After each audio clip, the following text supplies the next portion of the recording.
My next guest was a dedicated school chaplain who lost his career after standing up to indoctrinating LGBT dogma. The Reverend Dr. Bernard Randall gave a sermon at Trent College in Nottingham that told children they, quote, should no more be told you have to accept LGBT ideology than you should be told you must be in favour of Brexit or be Muslim. He stressed, however, that the need to, quote, treat each other with respect. That sounds all right, doesn't it? Dr. Randall's sermon was prompted by an organisation called Educate and Celebrate, which had been invited to his college to, quote, embed gender identity and sexual orientation into the fabric of the school and develop an LGBT plus curriculum, which I think realistically is where the problems all started, isn't it? Despite this measured approach, he lost the job he once loved, and Trent College, which has a long Anglican tradition, secretly reported him, oh my gosh, really? Secretly reported him to the government's anti-terrorism prevent programme. An employment tribunal, Dr. Randall's claims for unfair dismissal, discrimination, harassment and victimisation were all rejected.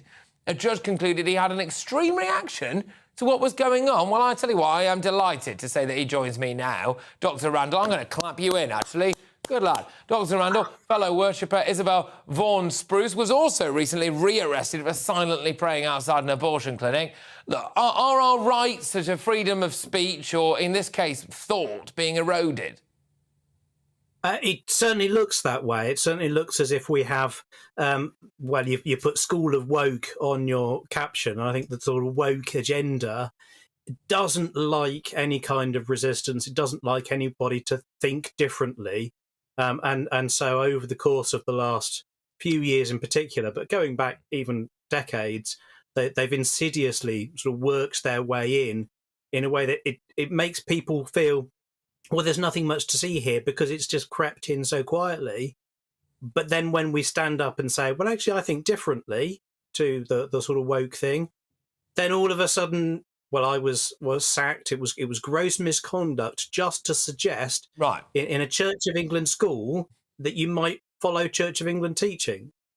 Yeah, and this is on top of many different layers of lunacy, possibly the absolute core of it, isn't it? Which is that you were a reverend in a Church of England school just talking about the beliefs of the religion that both you and the school are supposed to uphold, and that was gross misconduct. That's right, because I touched on the sacred idea of LGBTQIA+, and you're not allowed to touch this sacred class. Well, that's how it feels. Where, of course, actually, I think people who are same-sex attracted, suffer from gender dysphoria, whatever, are ordinary human beings who should deal with all the ordinary things that human beings deal with, including, in a liberal democracy, free speech, freedom of religion. Yeah, and just to be clear, what was your main issue? Was it that you just wanted to, presumably after a day of, some would argue, child indoctrination into a rainbow-coloured agenda, you decided that you might just pop the opposing view there? Or what really happened? I mean, do you care, for example, if one of your school pupils had come out and just said to you, Reverend, I am gay, or I think I might be trans? I mean, would you have actually really cared about that? Well, of course. Yeah, no, absolutely. If someone is struggling with something in his or her life, whatever it is, and comes to the chaplain, then I try to help that young person work through what it is, what it means, how to deal with it in a way that's right for that young person. And if they say to me, what's the Christian view on this? What's your religious view? Then I'll answer that question. But if they don't ask about the religious view, I'll just treat it as, here's a human being in front of me with ordinary human problems. Can I ask you something about this, right? Because this appears to be happening more and more now, which is that the Christian view on this is, look, you will know much more about this than I do, but I'm being very general here, is, I think, loosely similar to an Orthodox Jewish view on this and Muslim view on this. I mean, there's a point of similarity, really, between a lot of the world's major religions. Why is it only really Christians who are copying it in terms of having a religious view on this LGBT stuff? I mean, with respect, the activists, or whoever they were allowed to come into your school. I do not think they would have been allowed to go into quite a lot of Islamic schools in the country, would they?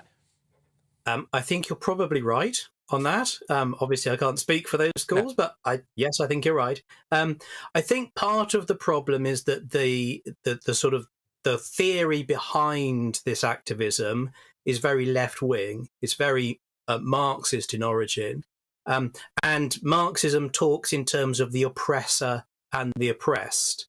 And historically, they see Christianity as an oppressor religion, often oppressing Muslims. So that the people who think in terms of protecting the oppressed are on the same side as Muslims, so won't challenge them, but they will attack the oppressor as they believe, and I think that's totally unfair, but they believe Christianity oppresses just because it has different views to them, frankly. Okay. And therefore, Christians are fair game. Christians can be attacked. And Christians are generally too nice to push back. Well, that's what I was going to say. I mean this with absolute respect, but people like you can be viewed as a bit of a soft touch. I mean, it's unfair, but the fact is that if someone offends you, I dare say you're on shows like this and you've got your say. You seem like a really nice chap who's very calm about the whole thing. And it's fair to say, again, that it's not always the same with certain people. But there we go. Reverend, thank you very much. Reverend Dr. Bernard Randall there, who was sacked from Trent College in Nottingham for refusing to swallow LGBT dogma. Thank you very, very much. Clearly a very well-read man. Cracking bookcase.